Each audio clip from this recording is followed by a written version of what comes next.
Hi everyone, welcome back to my channel. I have a quick tutorial tonight. A few months ago my sister and I started getting into junk journaling, and I've been watching all the videos on how to tea or coffee dye your paper and also Kool-Aid dye, but I didn't see a whole lot of them out there about food coloring dye. So I just wanted to show you what I did, and maybe it's something you can try for something different. Okay, so this is regular sketching paper that I did. And this I did with a yellow and a green mixture of food coloring. I have a purple, which is red and blue. Another purple. I have an orange, which is, of course, your red and your yellow. And I have a blue. But where it really got fun is when I got to the tracing paper. And I'm going to do one piece at a time here just so you can see the patterns that it came out with. This is just blue. Wow. I love all the patterns that came out into the tissue paper, or the tracing paper. And here's a purple one. Hoping it's picking up okay for you. Bring it a little closer, I guess, so you can kind of see.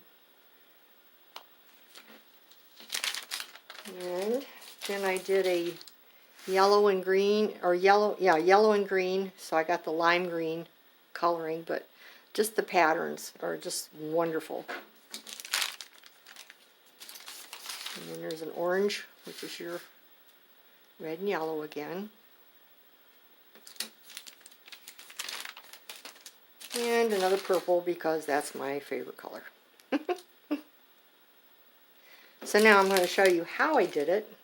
And I'm going to turn my camera, so bear with me for a second.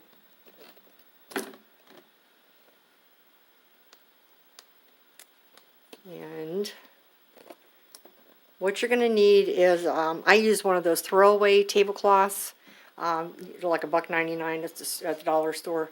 And they wipe off, they clean off really nice. And I just put it on my dining room table, and I lay all my papers out. And then you're going to need a little cup for your food coloring dye.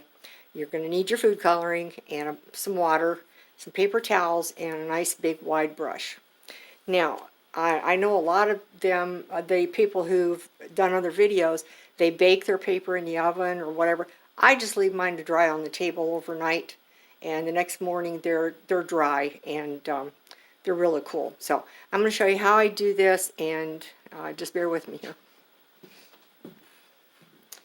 Okay, so I already have my dye made up. Again, I just use the green and yellow. And I'm not real careful.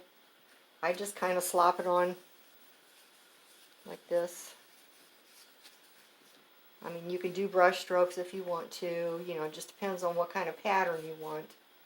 But on the sketching paper, you're going to get a more solid color, where on the tracing paper, you're going to get the more marbled or mottled look.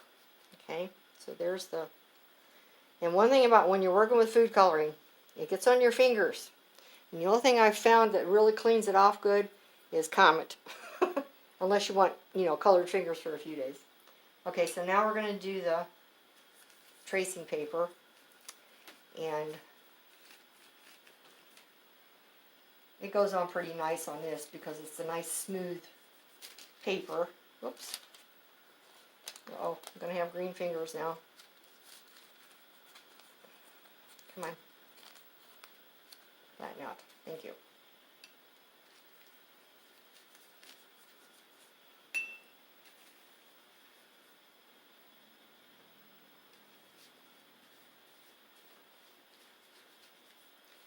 And then what I do on the tracing paper to get those really deep designs is I just kind of, after I get it covered, is I just go back and splotch on some more paint or dye. And right now it looks like, oh my goodness, it's going to take forever for it to dry, but it doesn't, because it's a thin paper. And then once one side is dyed and dry, you just flip it over and do the other side and let it dry, and you're pretty much done. Now, on the sketching paper, it stays pretty smooth, okay? It stays pretty smooth. The tracing paper, it gets real wrinkly. I mean, you can kind of see right now it's kind of wrinkling up a little bit. So what I do is when they're completely dry is, don't laugh at me, I steam iron them. And it smooths some of the wrinkles out, but not all of them, but it'll smooth it out enough that it's, it's not too hard to work with when you start putting the papers into your journals. It still has a nice crinkle to it, as you can see when I showed you, like these. Still got that crunchy sound to it, and it still has some wrinkles and stuff in it, but it does smooth it out a little bit. So that's it. I just wanted to share that with you, and hopefully maybe you'll experiment with it and see what you can do. So thanks a lot for visiting me, and I hope you'll give me a like or a thumbs up. If you haven't subscribed yet, please do, and hit the notification bell so that you'll get my future videos. I'm going to be doing all kinds of videos on different things, but I am going to do some more junk journaling. I have a full journal finished. As soon as my sister receives it, then I'll be able to release the video. But until then, she can't see it. So thanks a lot. God bless everybody. See you later. Bye.